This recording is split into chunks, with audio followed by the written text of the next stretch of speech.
Hey, this is Stephen Platinum, your friend in wrestling with Platinum versus NXT. This is from December 21st, 2021. How was this NXT? It was alright. AJ Styles showing up, which was supposed to be a difference maker. Wasn't really. I think it was the third or fourth lowest rated NXT. Um, and in the demo, it was a horror show. An absolute horror show. So the NFL running a Tuesday game definitely kicked the crap out of them. But it's really got nothing to do with the quality of the show, in theory. Grayson Waller, who they're just still trying to make a thing, confronted AJ Styles, or vice versa. Dexter Loomis is going to try to get his hands on Trick Williams. Tony D'Angelo in the main event is going to face Pete Dunne. And Creed brothers are going to go against the Grizzled Young Veterans. NXT 2.0 doesn't really have an identity, and this week it's not going to continue to improve that situation, but here we go.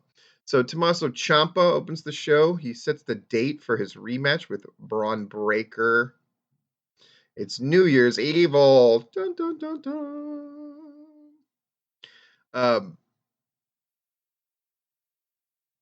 So Ciampa is kind of scared of Braun Breaker now. I guess that's the route they're going to go to further build up Braun Breaker. It's a choice. Street fight. Raquel Gonzalez versus Dakota Kai. It's kind of a foregone conclusion. It was a very good match, though. Gonzalez does defeat Kai. And then afterwards, Gonzalez calls out Mandy Rose, but then Cora Jade interrupts, which made very little sense, except they wanted Toxic Attraction lays them both out. So, very good match. Creed brothers against Grizzled Young Veterans. It was all right, for sure. At the end of the day, no contest because fighting and it breaks down, and then Jacket Time gets into a brawl with Josh Briggs and Brooks Jensen who show up, and okay. Dexter Loomis against Trick Williams. Loomis defeats Williams by submission. And then Grayson Waller lays out Loomis with a steel chair to the back. Okay.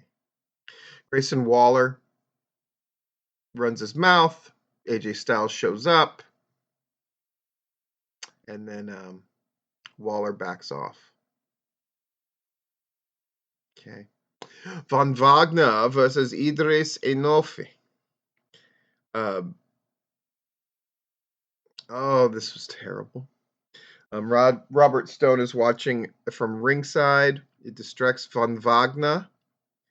And then he gets rolled up.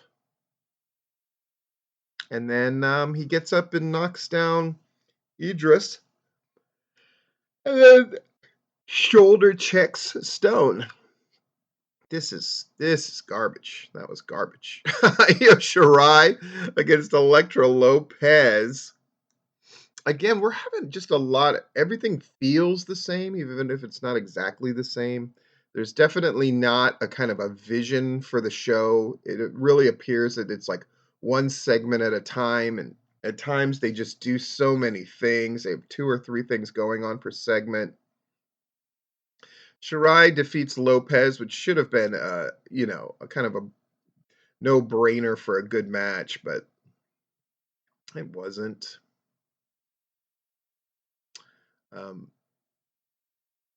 Yeah, Pete Dunne against Tony D'Angelo.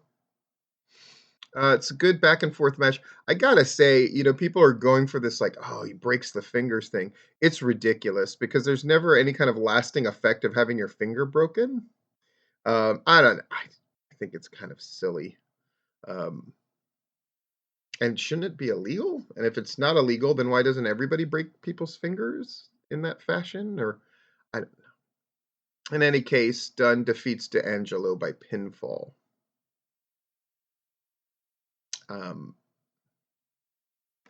And clearly, we're going to get that match again.